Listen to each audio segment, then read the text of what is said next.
미션 365.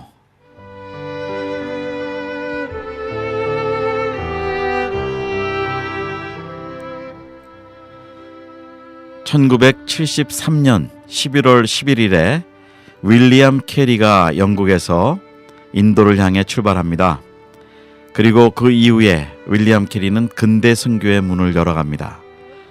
그러나 윌리엄 캐리는 자비랑 선교의 또 한 면의 문을 열어갑니다. 그래서 본인이 잘하던 그 구두선을 통해서 거기서 선교를 시작하고, 또 거기서 직물 공장에서 일을 하면서 또 자비랑 선교를 시작하는 전례를 만들며 또 대단한 선교의 열매들이 만들어집니다. 자, 이제 21세기 선교의 특징은 이제부터는 비즈니스 미션이라는 또 새로운 흐름이 지금 활발하게 전개가 되고 있습니다. 그 중에 하나가 또 다양한 방법으로 우리가 선교 전략을 세워가지만 누구나 매일 마시는 커피를 가지고 전 세계를 향해 나가는, 그리고 커피를 통해 복음의 문이 열리고 전도의 문이 열리는 귀한 사역을 하는 특별하신 우리 선교사님이 계십니다. 우리 말레이시아에 계시는 우리 손문성 선교사님, 오늘 우리 G맨 스튜디오에 모셨습니다. 안녕하세요. 안녕하세요. 예, 반갑습니다. 네, 커피 선교사 손문성 선교사입니다. 네, 예, 뭐 그 선교사 앞에 이름을 붙이는데 커피 선교사라고 그러셔서 뭐 커피가 선교가 되겠나라고 일반적으로 생각하시는 분들도 계실 것 같지만, 예, 이제 말씀 들어보면 사실은 하나님의 놀라운 선교 전략이 그 안에 있습니다. 그래서 지금까지 계속 그 말레이시아를 주축으로 해서 발판을 삼아서 아시아권과 전 세계를 향해 지금 활발하게 선교가 확장이 되고 있는데, 자, 오늘 우리 손문성 선교사님, 그러면 뭐 이미 많은 분들이 아시는데요. 우리 선교사님들에게 인사부터 시작하고 좀 시작하겠습니다. 전 세계에 있는 선교사님들 사랑하고 존경합니다. 선교사로 살아간다는 것이 영광이고 기쁨입니다. 특별히 커피 선교라는 것을 통해 선교사님들을 만날 수 있는 시간이 많이 있었는데요. 언제든지 뵙게 되면 제가 만난 커피로 모시겠습니다. 네. 오늘 특별히 G맨의 선교사님과 함께 인사할 수 있고, 이렇게 방송을 통해 여러 선교사님들께 인사드릴 수 있어서 기쁘게 생각합니다. 네. 근데 지금 큰 약속을 해주셨어요. 만나시는 선교사님들에게 커피를 대접하겠다. 그게 가능한 얘기인가요? 어떤 네. 방법으로 그게 가능할까요? 자주 안 만나면 가능하고요. 네. 또 좋은 모임에 있어 불러주시면 저희 팀들이 잘 섬길 수 있도록 최선을 다하고 있습니다. 네, 사실은 지난해 2016년 우리 아즈사 대학 캘리포니아 LA에 있는 아즈사 유니버시티에서 우리 전 세계 선교사님들이 한 1000여 명이 모이는, 또 이 미주 지역의 교인들 성도들이 모이는 큰 선교 대회가 있었죠. KWMC 8차 대회가 있었는데, 이때 우리 손문성 선교사님과 그 커피 사역팀이 오셔서 사실은 우리 전체 선교사님들을 얼마나 열심히 선교 주셨는지 맛있는 커피로 아주 그때 굉장한 인기였습니다. 그때 그러셨죠? 몰라서 했는데요. 2번 하려면 또 기도가 많이 필요할 것 같습니다. 너무 고생을 많이 하셨군요. 하루에 1000잔씩 커피를 타는데 네. 뜨거운 날씨에 좋은 경험을 했던 것 같습니다. 네, 맞습니다. 좋은 섬김이었습니다. 네, 그래서 그때 사실은 온 분들이 그 맛있는 커피를 그냥 기계에서 뽑는 게 아니고 손으로 다 드립을 이렇게 대접을 해주시는 그 커피를 마시고 너무나 저희가 기뻤고 행복했습니다. 감사합니다. 네, 자, 이제 우리 본격적으로 커피 선교가 어떤 선교인지 그 선교 좀 저희가 듣고 좀 배우겠는데요. 처음에 이 커피 선교를 시작하시게 된 그 하나님의 인도하심이 있으셨는데 어떤 인도하심이 있었나요? 저는 그 전통적인 선교를 배웠던 감리교 목사 선교사입니다. 인도네시아에 2005년도에 선교사로 들어가서 인도네시아 이연의 사지방에 속한 20개의 교회를 순회하며 교회 개척 사역을 했습니다. 그러던 중에 제 마음 가운데 늘 자바섬에 있는 1억 2천만 명의 인구 가운데 92%가 무슬림인데, 네. 이 무슬림 젊은이들을 어떻게 만나지? 그러니까 그들을 만날 수 있는 접촉점이 제게 늘 없었고 고민이었습니다. 그러던 중에 미국 남침예교단에 속한 선교사들이었는데 도시에 카페를 열어놓고 그 안에서 영어도 가르치고 성경 공부 모임도 하고 그 예배도 드리는 카페가 처치가 될 수 있다는 사실을 보고 깜짝 놀라게 됐습니다. 젊었던 선교사에게 도전이었었고요. 그때부터 커피를 배우기 시작했습니다. 네. 이게 계기가 된 것 같습니다. 그러니까 미국에서 온 분들은 그러니까 카페 주 메뉴가 커피였겠죠. 네, 맞습니다. 네, 그래서 거기에서 아주 예리한 관찰력으로 그거를 보시고 커피에 도전하시게 된 거군요. 네, 맞습니다. 네. 근데 이 인도네시아라는 나라 자체도 커피 문화인가요? 아니면 티 문화인가요? 커피 문화가 많이 있습니다. 네. 주 산지 중에 하나이기 때문에요. 커피를 주로 많이 마시고 있습니다. 아, 그렇군요. 자, 그리고 이제 그런 과정에 그러면 선교사님 자신이 이제는 아주 커피의 맛을 내는 또 전문가도 되셨고 전체 커피에 대해서도 아주 많은 이해가 있으시고 사역이 활발해지셨는데 지금 커피를 통한 큰 사역들 몇 가지가 이미 이제 확장이 되고 있는 거로 아는데 어떤 사역들이 있으신가요? 아마 이 부분을 조금 보충 설명해야 뒷이야기가 좀 수월할 것 같습니다. 네. 커피 벨트라는 곳이 있습니다. 커피가 생산되어지는 지역을 커피 벨트라고 이야기하는데요. 커피는 씨앗을 심고 5년이 되면 큰 나무로 자라게 됩니다. 이 나무가 30년간 열매를 따게 되는데 전 세계에서 커피를 가장 많이 생산하는 나라는 브라질입니다. 네. 33% 정도의 커피를 생산하고요. 두 번째가 베트남입니다. 17% 정도의 커피를 생산하는데 사회주의 국가이면서 커피를 생산하고 있고 중국도 사회주의 국가이면서 커피를 생산하고 있습니다. 세 번째가 콜롬비아, 네 번째가 인도네시아입니다. 단일 국가로는 2억 명의 무슬림을 보유한 큰 무슬림 국가이기도 하고요. 중동의 무슬림 지역, 중북부 아프리카의 무슬림 지역에서 커피가 생산됩니다. 다섯 번째가 인도, 13억의 힌두교를 가지고 있는, 다시 아시아로 넘어오면 태국, 미얀마, 라오스, 캄보디아 불교권 지역에서 커피가 생산됩니다. 그래서 저희는 커피벨트가 선교벨트구나라는 사실을 깨닫게 됐습니다. 네. 커피벨트 안에 이슬람권과 공산권과 힌두권과 불교권이 다 들어있는 거지요. 인도네시아에서 카페 처치를 통해 무슬림들을 만날 수 있는 접촉점 삼자라고 생각했던 저에게 커피벨트가 선교벨트라는 사실을 깨닫게 됐고 하나님이 커피벨트를 따라 하나님의 복음이 흘러가는 복음의 벨트, 드림벨트가 됐으면 좋겠다라는 비전을 주셔서 드림벨트 2525라고 하는 커피 선교회를 하나님이 허락하셨습니다. 이제 카페 처치라고 하는 선을 넘어서 드림벨트라고 하는 어떤 커피 선교를 만들려고 하다 보니까 몇 가지 전략이 필요했습니다. 프랜차이즈를 만들었까? 아니면은 어떤 걸 하지라고 생각하던 중에 아카데미를 통한 사역을 접근하자라는 마음을 주셔서 저희는 특별히 드림벨트 2525 안에 에스프레소 핸드드립, 에소 드립이라고 하는 프랜차이즈의 이름도 가지고 있고 카페도 가지고 있고 또 하나는 행복한 커피 학교라고 하는 아카데미를 가지고 또 접근하고 두 가지 큰 틀을 가지고 접근하고 있습니다. 네. 자, 그러면은 그 사역의 종류가 지금 이제 커피 드립하는 방법만 가르쳐 주는 사역이 아니고 그 외에 아카데미도 있고 또 그 외에 카페도 개발해 주고 이런 여러 가지 사역을 이제 하고 있는데 네. 예, 지금 어느 지역에서 어떤 종류의 사역들이 지금 진행이 되고 있나요? 특별히 그 행복한 커피 학교라는 이름으로 진행될 때에 맨 처음에는 선교사님들이 행복했으면 좋겠다라는 마음에 선교사님들을 위한 커피 학교를 시작했었고요. 그다음에 대사관이라든지 인터내셔널 스쿨 이런 그 YMCA 같은 곳에서 사역을 많이 진행했었습니다.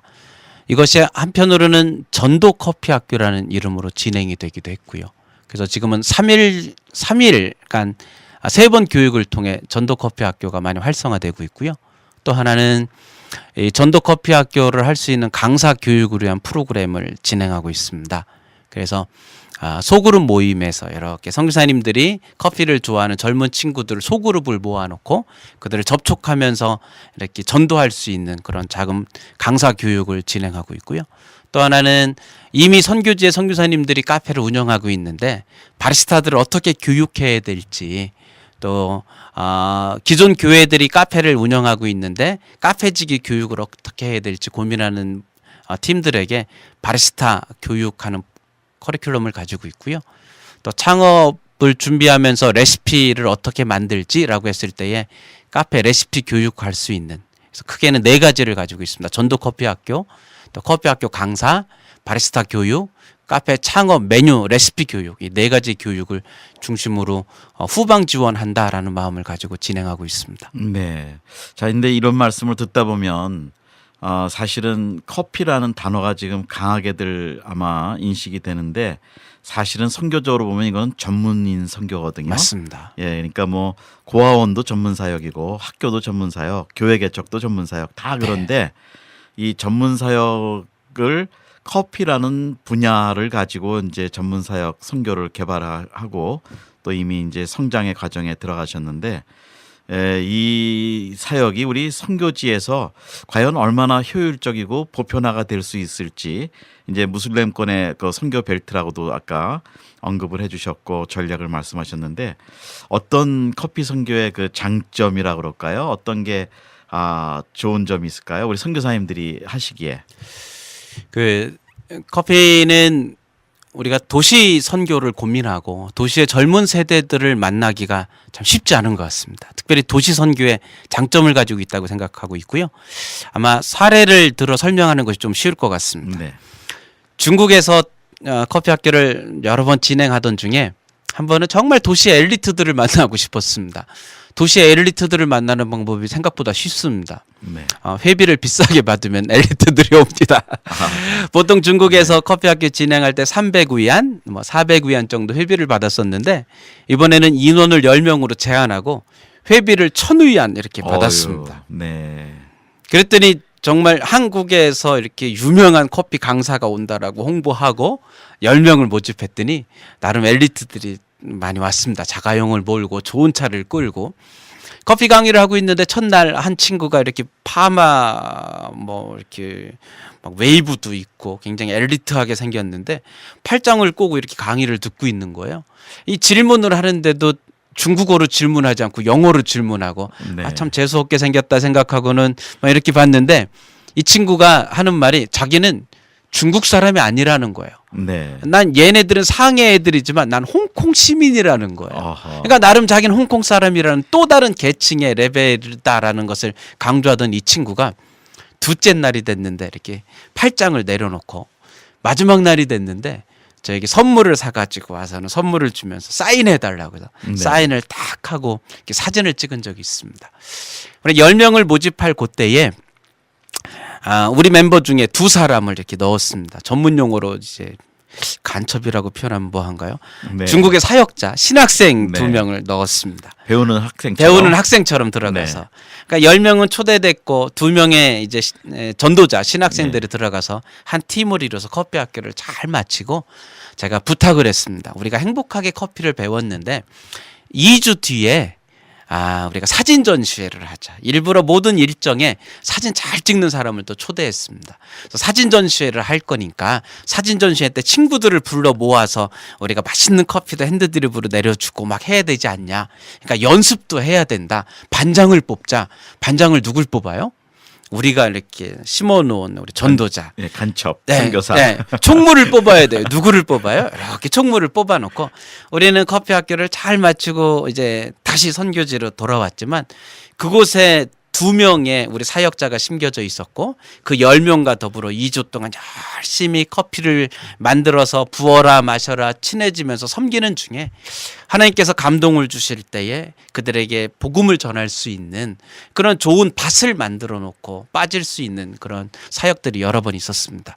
이슬람권, 공산권, 창의적 접근 지역은 어떤 만남 자체, 모임 자체를 만드는 것 이것이 1차적인 숙제인데 그렇죠. 커피라는 툴을 사용해서 도시 엘리트들을 만나고 도시의 또 다른 계층들을 만날 때에 현지에서 그런 접촉점을 갈구하고 있는 현지 사역자들이 우리와 더불어 조인했을 때 좋은 만남으로 도시 선교를 이어갈 수 있는 좋은 툴인 것들을 많이 경험하게 됐습니다. 네, 그렇군요. 이미 뭐 이 커피라는 거는 사실은 어느 사회 가든지 접촉점을 만들어내는 귀한 건데 거기에 전략적으로 또 우리 사역자들을 그 안에 이렇게 뭐 아까 말씀으로 심는다는 어떻게 보면 군사 전략적인 표현일 수 있는데요.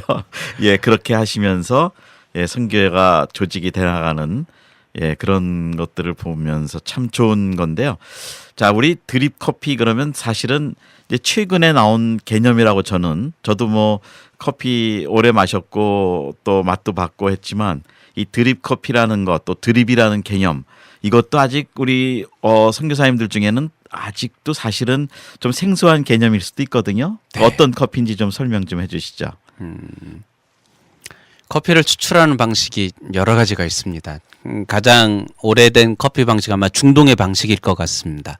채즈베라고 하는 도구를 사용해서 밀가루처럼 곱게 빻은 커피를 물에 담가서 이렇게 끓입니다. 펄펄 끓인 다음에 침전을 시키지요. 그리고 위에 이렇게 침전된 커피를 따라서 마시게 되는 방식이 가장 오래된 전통적인 방식일 겁니다. 그 이후에 이태리에서 에스프레소라고 하는 머신이 발견되면서 이제 커피는 에스프레소, 거기에 물을 타면 아메리카노, 거기에 우유를 넣고 하면 라떼, 뭐 이런 메뉴들이 개발된 것 같습니다. 특별히 그 핸드드립의 시초는 독일의 멜리타 여사라고 이야기하지만 핸드드립은 일본에서 이렇게 정착되어졌습니다. 분쇄된 커피 입자를 올려놓고 물을 부어서 물이 이렇게 투과되면서 물이 지나가면서 커피가 가지고 있는 어떤 고형물 그런 수용성 성분들을 녹여내는 거, 이거를 커피 추출이다라고 이야기하는데요. 어찌 보면은 에스프레소는 그 압력 방식이다라고 했을 때에 또 그 채즈베라고 하는 중동의 커피는 달인법, 그러니까 끓인다라는 표현을 써요.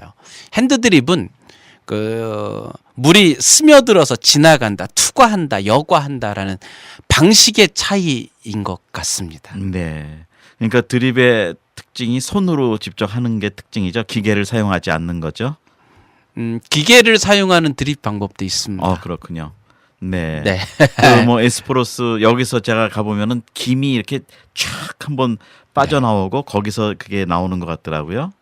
예, 근데 이거는 손으로 아까 하신 거 보니까 손으로 이렇게 정성스럽게 물의 온도도 맞춰가면서 이렇게 하시더라고요. 맞습니다.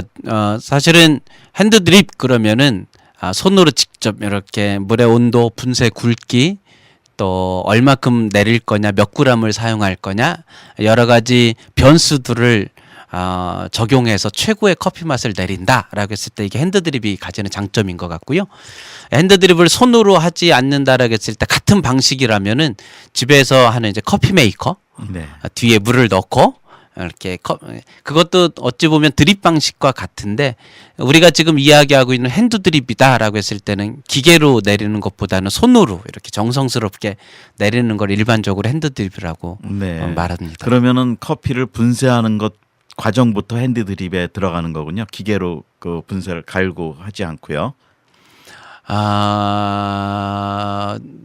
내가 하여간 뭐 커피 내리는 방식 조금 더 맞는 것 같습니다. 네. 예, 제가 몰라서 막 질문을 함부로 하고 있습니다. 네, 예.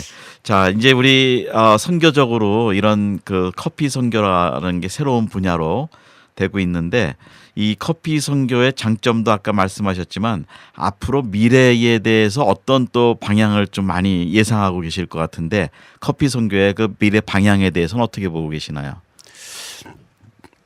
커피 선교의 미래 방향은 잘 되어야 될 것 같습니다. 네, 물론 그렇죠.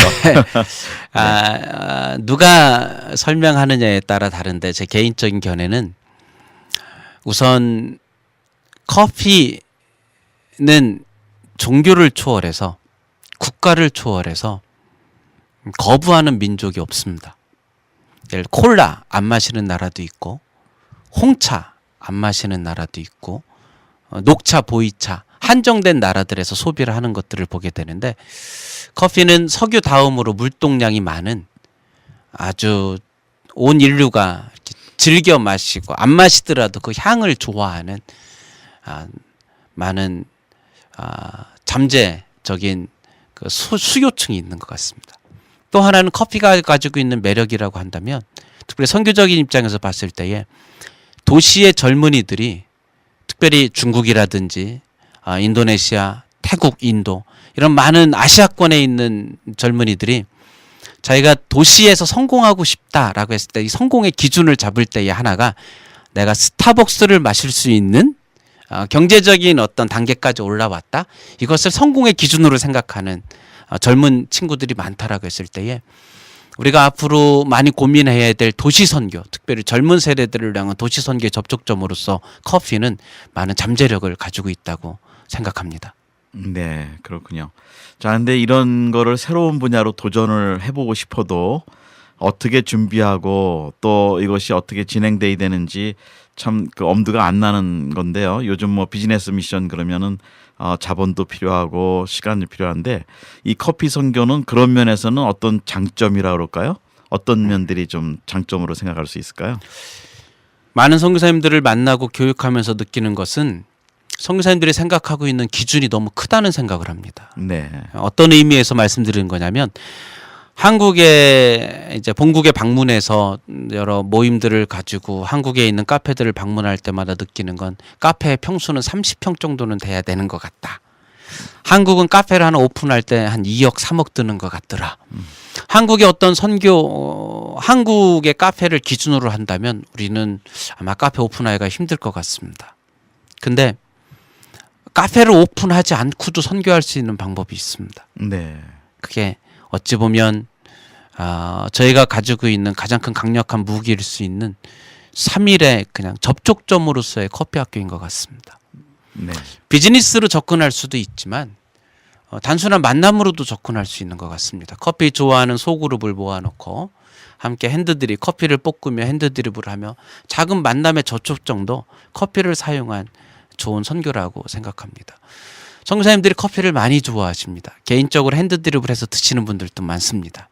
작은 가정용 머신을 가지고 있는 분들도 많습니다. 근데 우리가 이것을 커피를 좋아하면서도 이것을 그냥 내가 단순히 좋아하는 것에 머무는 것들을 많이 보게 됩니다. 근데 조금만 배우면 일주일만 배워도 2주만 배워도 꼭 카페를 오픈하지 않아도 이 커피를 가지고 소그룹 모임에서 커피를 가르치면서 선교의 접촉점을 삼는다라고 했을 때에 이미 가지고 있는 것만으로도 커피는 좋은 툴이 될 수 있다라고 봅니다. 네. 또 하나는 선교제 선교사님들이 카페를 오픈할 때에 큰 평수로 시작하지 않았으면 하는 바람도 개인적으로는 가지고 있습니다. 우리가 카페 하나를 협력해서 오픈한다고 했을 때에 8천만 원 혹은 크게 1억을 들여서도 오픈할 수 있을 것 같습니다. 하나는 좀 힘을 모으면 할 수 있을 것 같습니다. 네. 근데 이거를 2개, 3개, 4개로 가기에는 큰 규모는 너무 힘듭니다.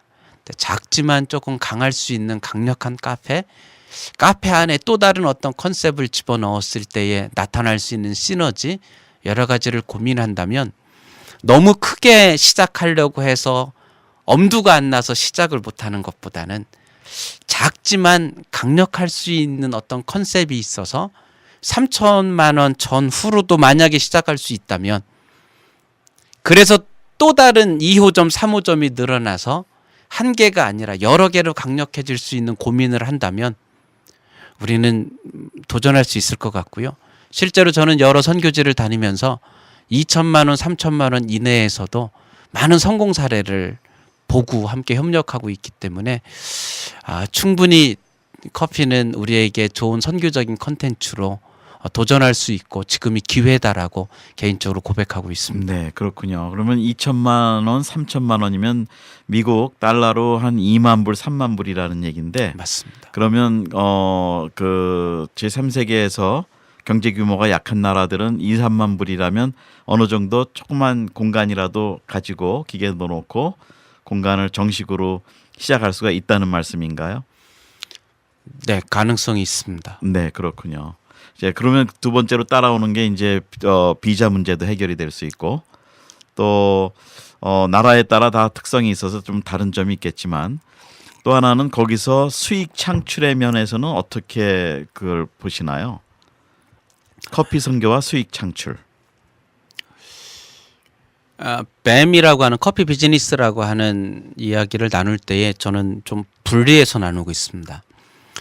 비즈니스에 옷을 입은 것과 비즈니스를 하는 건 다르다라고 생각하고 있습니다. 1차적으로 전통적인 선교에 익숙한 우리가 비즈니스를 한다라고 달려들 때는 비즈니스는 이익이 나야 비즈니스가 유지됩니다. 근데 목사 선교사인 많은 선교사님들 또 전통적인 선교에 익숙한 분들이 하루아침에 뛰어들어서 비즈니스를 손익분기점을 넘겨서 이익을 만든다라는 건 정말 힘든 일입니다. 처음에는 비즈니스에 옷을 입는 방법을 택해야 된다라고 생각합니다. 그것이 제가 이야기하는 2천만 원, 3천만 원을 투자하지 않고도 커피를 통해 어떻게 선교의 접촉점을 삼을 수 있는가라고 고민하는 단계인 것 같습니다. 또 하나는 2천만 원, 3천만 원을 투자해서 비즈니스에 옷을 입고 유지해보는 단계인 것 같습니다. 월세를 내보고 또 실력을 키우고 또 바리스타들을 교육시켜보고 시행착오도 겪어보고 그런 일정 시간에 지난 다음에 이것이 정말 하나님 앞에 준비되고 팀으로 준비되고 그래서 미션의 사역과 비즈니스의 사역이 동시에 갈 수 있다라고 생각했을 때에 본격적인 손익분기점을 넘기고 자비랑할 수 있는 단계에 정말 비즈니스 에즈 미션으로 넘어가는 어떤 단계를 저는 구분하고 있습니다. 우리가 비즈니스 에즈 미션 뱀을 한다라고 했을 때 첫 번째 질문이 뭐냐면 수익을 내고 있냐? 규모가 얼마나 크냐? 이 부분이 모두에게 관심사입니다. 근데 그거는 쉽지 않습니다. 네. 그래서 저는 단계가 필요하다. 비즈니스에 옷을 입자. 준비하는 과정에서는 너무 지나치게 크게 시작하지 말자. 그 다음에 정말 비즈니스와 미션이 동시에 갈 수 있다라는 자신감과 구조가 만들어졌을 때 비즈니스에 대한 부분을 힘있게 나가자. 이런 단계를 제가 주장하고 싶습니다. 아, 그렇군요. 자, 이제 이런 말씀들이 사실은 이제 오래된 경험 가운데 또 하나님이 주신 지혜와 이런 걸 통해서 지금 나오는 아주 귀한 그 말씀이신데, 자, 이제 우리 한국 선교가 요즘 뭐 선교사님들 파송하는 숫자가 지금 이렇게 정체 상태잖아요. 예, 작년 2016년의 네. 통계로는 뭐 나간 분도 있고 또 들어온 분도 있고 해서 하여튼 완전 제로였는데, 자, 이제 또 우리가 새로운 파송의 대상으로 볼 때 그 나이 드신 분들도 이 커피 선교는 어떻게 보면 좀 쉽게 시작할 수 있는 선교의 분야가 아닌가, 네. 예, 그런 생각이 드는데, 예, 그 분야는 또 어떻게 보시는지요? 저는 지면에서 하고 있는 황금기 선교사 운동에 대해서 너무너무 감사하고 간절히 목말랐던 사람 중에 하나입니다. 선교지에서 많은 선교사님들이 카페를 오픈하고 시행착오를 하고 있습니다. 저에게 요청을 합니다. 우리에게 바리스타를 보내줄 수 있습니까? 우리에게 와서 교육을 시켜줄 수 있습니까? 저희가 한두 번 보낼 수 있고 한두 명을 보낼 수가 있는데 문제는 그 많은 요청을 이렇게 수용하기가 참 어렵습니다. 근데 연금도 있고 또 아직 건강하고 선교적인 열정도 있으신 분들을 우리가 4개월에서 6개월을 교육시킨다면 그분들이 황금기 선교사로서 2달, 3달 카페를 오픈하는 선교사님, 때로는 바리스타를 교육시키고 싶은, 메뉴를 업그레이드하고 싶은 선교지에 있는 선교사님들에게 이 황금기 선교사 운동에 있어서 커피를 준비해서 그들을 파송한다면 사실은 외람될 수 있지만 황금기 선교사님들이 가서 살겠다고 오면은 사실 선교지는 부담을 느낄 때도 있습니다. 간혹. 네. 근데 그렇죠. 오히려 전문성을 가지고 들어가서 2달 동안 사역을 하고 다시 이제 본국으로 와서 쉼을 얻다가 또 다른 나라, 또 다른 팀이 또 2달간 사역하고 치고 빠지는 전문인 선교사를 다양한 제빵이 될 수도 있고 목공이 될 수도 있고 미용이 될 수도 있고, 저는 요즘 관심 있게 보는 게 로봇 교실입니다. 네. 이런 것들을 전문성을 가지고 황금기 선교사들을 훈련시킨다면 굉장히 큰 자원을 얻게 될 거다라고 생각하고 있습니다. 네, 그러니까 커피라는 분야는 사실은 평생 마셨던 거고 익숙한 건데 이 분야를 본인이 직접 이제는 내리는 방법, 메뉴를 만드는 방법까지 다른 그 훈련을 통해서 전문가가 될 수 있다는 맞습니다. 얘기죠. 네. 예, 다른 것보다는 더 단기간에 전문가가 될 수 있는 분야죠. 맞습니다. 저희가 잘 전문가 만들어 드릴 수 있습니다. 네. 자, 우리 손문성 선교사님 참 귀한 사역들을 지금 하고 계시는데 그 세계 여러 곳에서 지금 진행이 되고 있는데 혹시 나라 이름을 밝히셔도 되나요? 네, 크게 문제 없을 것 같습니다. 예, 그럼 한번 말씀해 주시죠. 저희가 중국에서는 카페를 잘 세팅하고 2호점까지 잘 들어갔습니다. 여러 사례를 만들려고 이제 모두가 애를 쓰지만 특별히 중국은 한 분의 선배님이 6년 7년을 함께 한 마음을 가지고 이 일을 지켜주셨기 때문에 가능했던 일이기도 합니다. 1층은 카페 30평을 운영하고 있고요. 2층은 아카데미 30평을 운영하고 있고 3층은 소그룹실을 운영하고 있습니다. 1층 카페의 메인 매니저는 크리찬이 아닙니다. 네. 커피를 잘하는 형제입니다. 다른 곳에서 스카우트 해가려고 해도 이 형제는 떠나질 않습니다. 왜냐하면 이 카페에서는 배울 게 많다라는 욕심을 가지고 있기 때문입니다. 네. 이 중국 형제 예술 안 믿는 형제이지만 이 형제의 목표 중에 하나는 중국 전체 바리스타 대회에서 상을 받는 목표를 가지고 있습니다. 네. 우리가 그 일에 축복하고 있고 일본에 있는 우리 커피 선교사가 들어가서 로스팅 교육을 했을 때에 이 형제가 깜짝 놀랐습니다. 자기는 이곳을 그만두고 다른 데 가서 배우고 싶었는데 일본에서 온 선생님한테 로스팅을 교육받는 순간 나는 여기를 떠나지 말아야 된다고 생각하고 떠나지 않았습니다. 6개월 뒤에 제가 중국에 들어가서 핸드드립 교육을 했습니다. 이 형제가 다시 결단했습니다. 내가 여기에 머물러야 되겠다. 우리가 중국을 향해 카페를 진행하면서 여러 고민들이 있었습니다. 예수 믿는 사람을 바리스타로 써야 되나? 예수 믿지 않는 형제를 바리스타로 쓰면서 그들을 축복하면서 함께 갈 수 있다면 이 카페는 성공할 수 있겠다. 1층의 카페는 비즈니스 공간으로 진행하고 있습니다. 2층은 아카데미로 진행하고 있습니다. 월요일은 커피 학교, 화요일은 제과제빵 학교, 수요일은 한국말로 K-팝 배우기, 목요일은 한국말로 드라마 보기, 또 금요일은 한국 요리 배우기, 이런 프로그램들을 통해 선교의 접촉점을 삼고 있습니다. 이것이 하나의 좋은 사례가 돼서 중국의 여러 지역에서 사역하고 있는 선교사님들이 이 공간으로 와서 커피를 배워가고 있고 또 함께 이러한 것들이 공유되기를 바라는 마음이 있습니다. 일본도 지난 4년 5년 동안 열심히 사역에 들어갔습니다. 어찌 보면 일본은 우리보다 훨씬 더 커피의 역사가 깊기도 합니다. 일본인 교회를 향해 커피 학교를 많이 진행했습니다. 이제 일본인 교회에서 저에게 요청이 왔습니다. 동경에 있는 큰 교회가 우리에게 30평의 공간을 제공하겠답니다. 월세가 400만 원 가까운 나가는 공간입니다. 커피 선교팀이 세팅을 해준다면 이 공간을 무상으로 주겠다. 일본인 교회가 젊은 세대들을 품지 못하고 일본인 교회가 경직돼 있어서 어떻게 일본의 젊은 세대들과 함께 선교할지 모르지만 카페를 통해서 젊은이들을 축복할 수 있다면 우리에게 그걸 가르쳐줘라. 우리가 이 공간을 주겠다. 그래서 일본인 교회가 저희들에게 공간을 허락했습니다. 그래서 목회자 비자도 주고 비즈니스 비자도 주고 이 공간을 사용하도록 함께 협력하는 단계까지 이르렀습니다. 필리핀에는 우리가 새로운 도전을 하고 있습니다. 필리핀도 커피팀이 잘 세팅되었고 매주 커피 선교를 하고 있습니다. 특별히 필리핀이 우리가 기도하고 있는 것 중에 하나는 필리핀은 영어를 사용하면서 헬퍼들을 전 세계에 보내고 있습니다.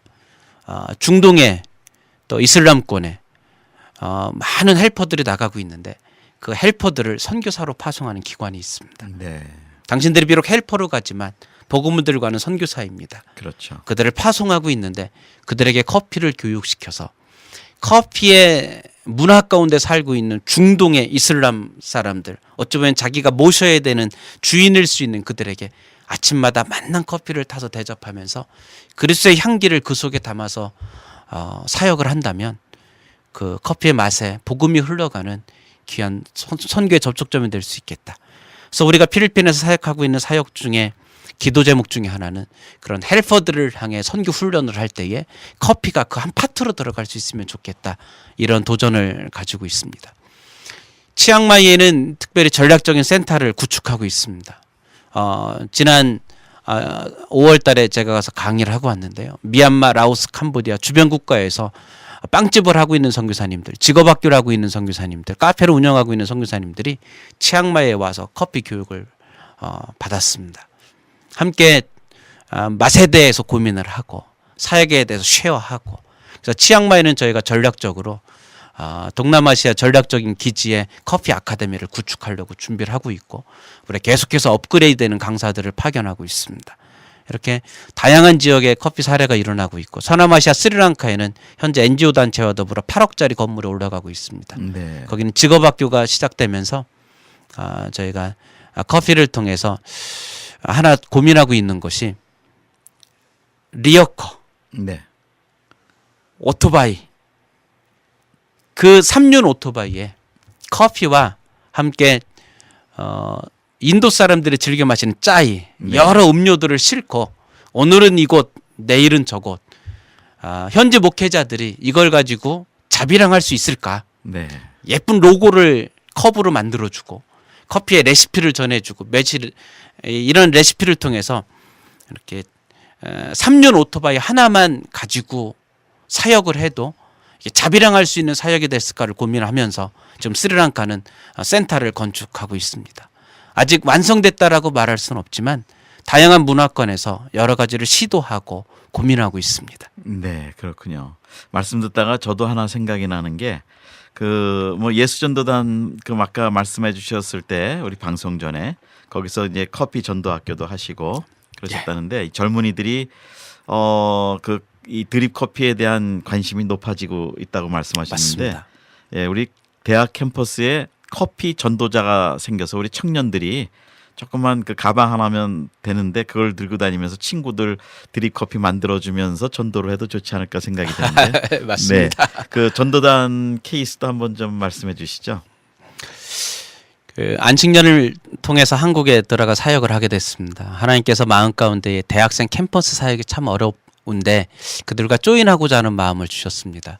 한 리서치를 보니까 한국의 대학생들이 나는 크리스찬입니다라고 이렇게 페이퍼에 적어낸 퍼센테이지가 5%밖에 안 된다라고 이야기합니다. 어찌 보면 한국의 대학교가 미전도 종족화되어가는 것 같습니다. 네, 맞습니다. 예수전도단 화요 모임 서울지부에 바로 옆에서 저희가 커피 아카데미를 하고 있습니다. 네, 그렇군요. 선교사님들과 또 미자립교회 개척교회 목사님들을 많이 교육하고 있는데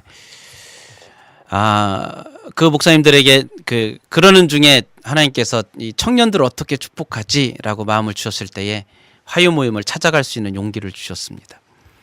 나는 이러이러한 커피 선교사입니다. 이 모임을 축복하고 싶습니다. 매주 화요 모임에 저희가 100잔, 200잔의 커피로 섬기고 싶습니다. 제 이야기를 들은 대표 간사가 이해를 못했습니다. 그냥 저희가 이렇게 예배 전에 1시간 정도 커피 섬김을 하고 싶습니다 라고 했을 때에 우선 한 달 동안 지켜보기로 하고 저희가 들어가서 한 달 동안 커피를 내렸습니다. 저희 팀이 매주 화요 모임에 100잔씩 커피를 내리는 모습을 지켜보던 예수전 간사들이 저에게 찾아와서 저희가 커피를 배워서 이거를 직접 내리면 좋겠습니다. 그렇게 해서 1일기 커피 학교가 시작됐습니다. 심화 과정까지 마치고 이제 2달째 되었을 때에 그들이 커피를 내리기 시작하고 우리가 뒤에서 커피를 갈아주고 물을 이렇게 데워주면서 서빙을 했습니다.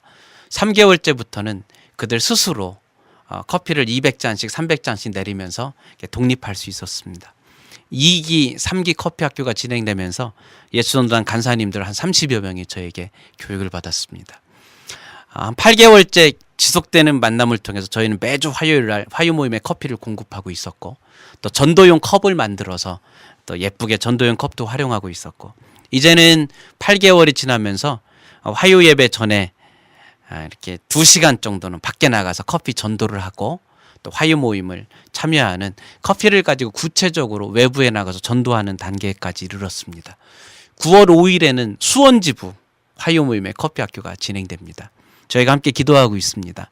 화요 모임 전에 커피 선교팀이 10개 지역으로 흩어져서 전도를 하고 화요 모임의 예배를 통해서 함께 은혜 나누기를 소원하면서 기도하고 있습니다. 대학 캠퍼스 사역이 어렵다라고 이야기합니다. 왜 어려운가 고민했습니다.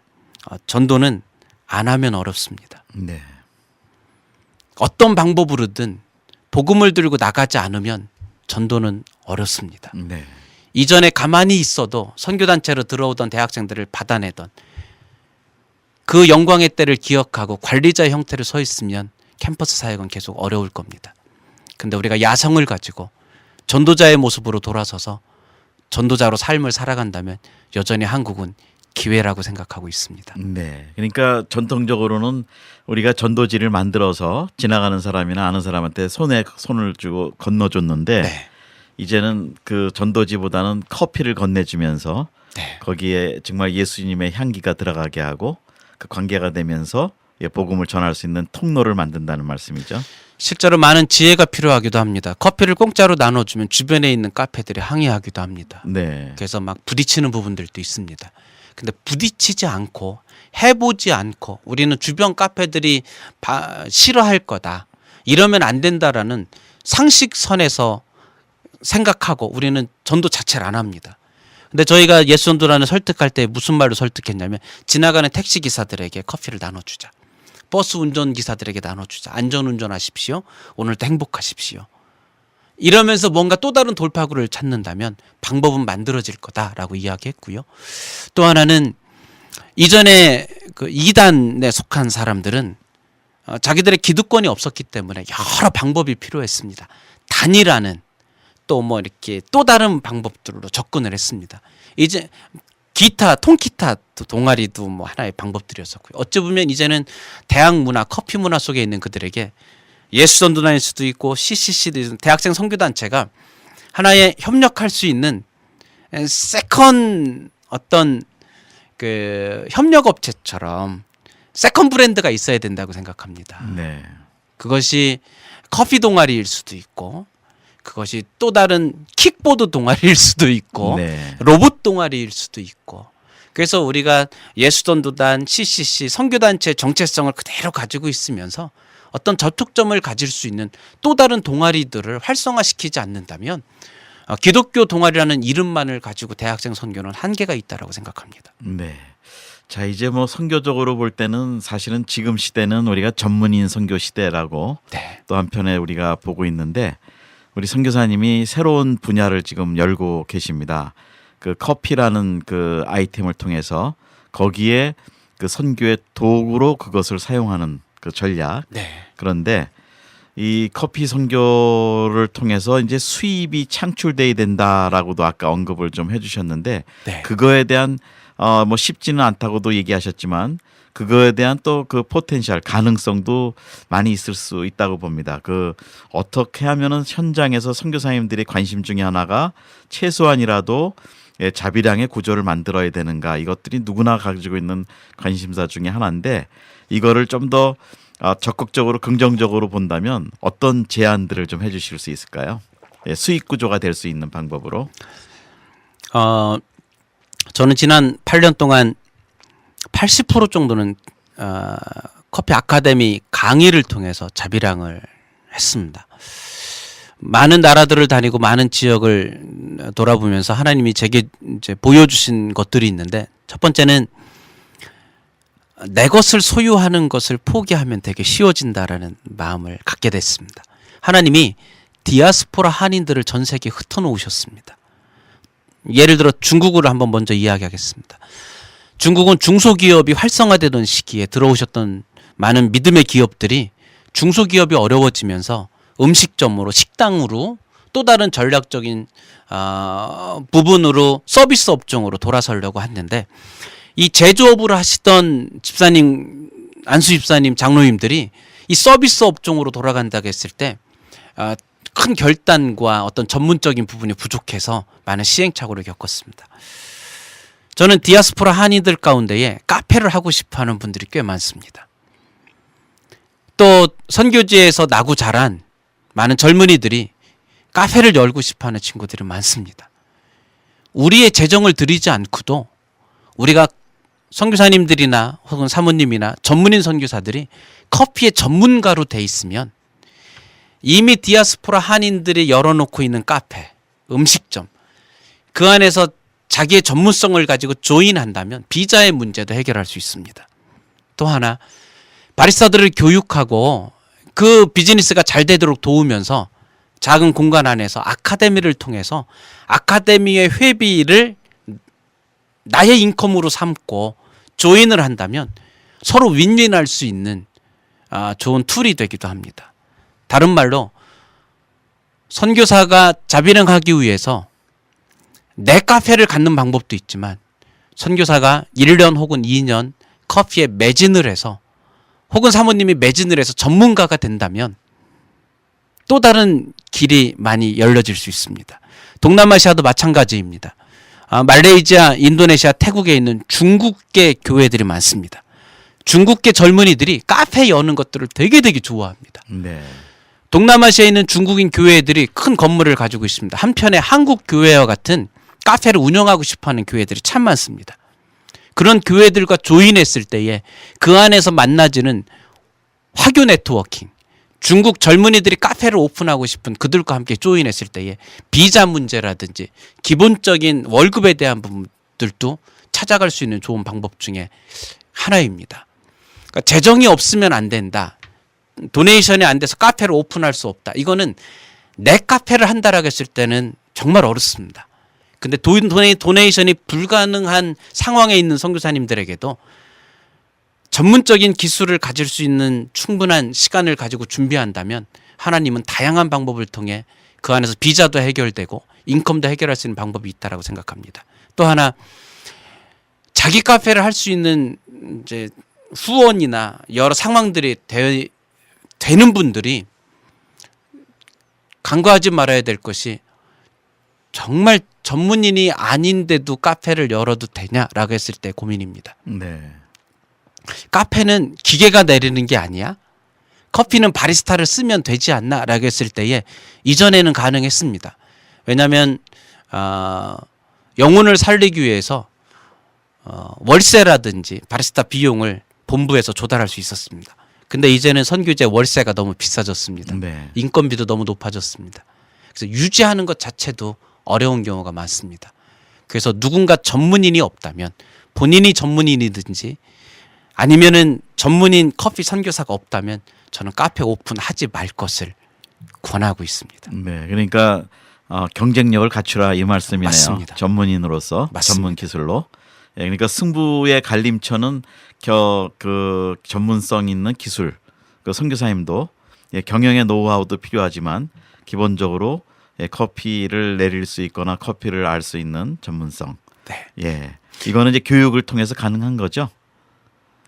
은사가 있어야 될 것 같습니다. 교육을 시켜보면 은사가 없는 분들이 있습니다. 네. 하면 안 됩니다. 그러면 뭐 선교사님이나 사모님이 하셔도 되겠네. 두 분 중에 한 분은 좀 은사가 있다면. 네. 그러니까 늘 고민해야 될 것 중에 하나가 카페를 오픈하는 순간 매이게 됩니다. 그거를 네. 유지하는데 들어가는 에너지가 너무 큽니다. 미션과 이 툴이 비율이 어떻게 되냐라고 했을 때에 이 카페를 오픈하는 순간 미션에 이 투자해야 될 에너지가 너무 많이 뺏겨서 정체성 상실이 오는 경우를 많이 보게 됩니다.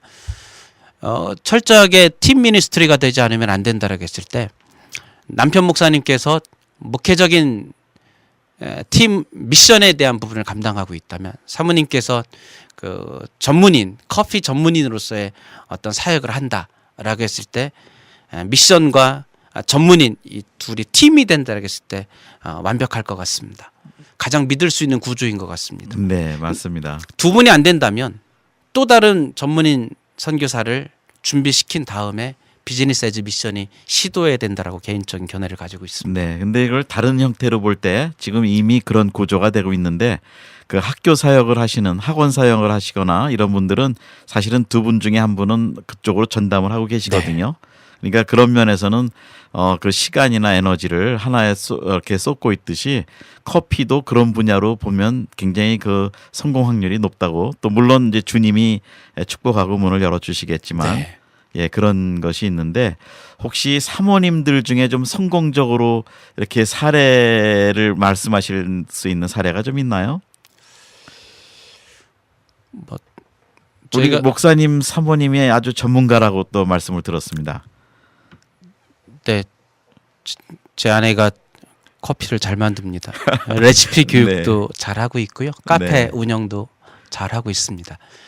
제가 출장을 통해서 교육을 전문으로 하고 있다면 아내는 아카데미를 맡고 있고 또 카페를 맡고 있습니다. 그런 면에서 저희가 서로 커피라는 사역을 똑같이 하고 있지만 역할 분담이 조금 다른 것 같습니다. 얼마 전에 사천성에서 커피를 배우러 왔습니다. 사모님께서 재밌게 커피를 잘 가르쳐 드렸습니다. 인도네시아에서도 직업학교를 운영하고 있는 사모님이 오셨습니다. 직업학교 아카데미 커리큘럼을 통해 커피 교육을 잘 가르쳐 드렸습니다. 그래서 그러한 어떤 사모님들이 뭔가 하나씩 준비해 간다면 커피는 왜 좋냐라고 했을 때 우리가 말하는 전문인, 의료 전문인, 어떤 전문인이다라고 했을 때 준비하는 기간이 너무 길게 걸립니다. 근데 커피는 준비하는 기간이 생각보다 집중하면 짧을 수 있기 때문에 은사가 맞는다면 조금 사모님들이 용기를 가지고 열심히 해주신다면 저희가 도울 수 있었으면 좋겠습니다. 네, 그 준비하는 과정에 필요한 재원이 또 많이 들지도 않고 다른 거에 비해서 맞습니다. 예, 시간도 단축이 되고 참 좋은 전문 선교의 한 방향이라고 봅니다. 그리고 요즘 말하는 우리 미션은 우리 사명 예수 그리스도의 복음을 전하는 거고 미션스 복음을 전하기 위해서 도구화될 수 있는 방법이나 전략들. 그런데 우리 지금 커피 선교는 이제 선교의 전략으로 아주 중요한 새로운 21세기에 맞는 전략인 것 같습니다. 자, 이제 이런 일들을 통해서 우리 손문성 선교사님이 지금 세계를 향해 다니고 계시는데 혹시 우리 관심 있는 선교사님들이 계시면 초청하시면 가셔서 좀 세미나도 하시고 좀 교육도 해주실 수 있으시죠? 네, 지금까지 열심히 해왔고요. 열심히 달려가겠습니다. 네, 그럼 어떤 연락처를 좀 주셔야 예, 우리 관심 있는 분들은 좀 우리 손문성 선교사님께 연락을 해주실 것 같은데요. 네. 행복한 커피 학교 인터넷에 치시면 잘 나와 있기도 합니다. 또 G맨 김정은 목사님께 연락드려도 아마 소통이 될 것 같기도 하고요. 예, 도와드리겠습니다.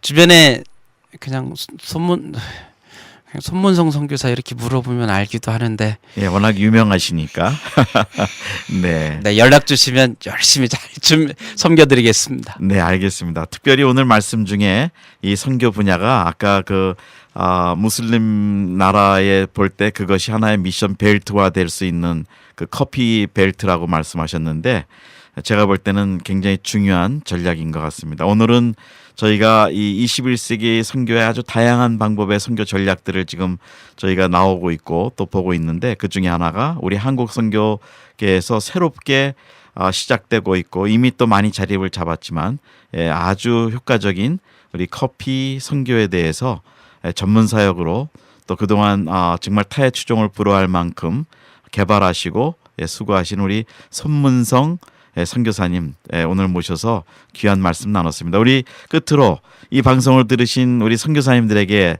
마지막 격려의 말씀 한 말씀 좀 부탁드립니다. 선교사로 살아간다는 것이 영광인 것 같습니다. 우리 자녀들을 또 축복합니다.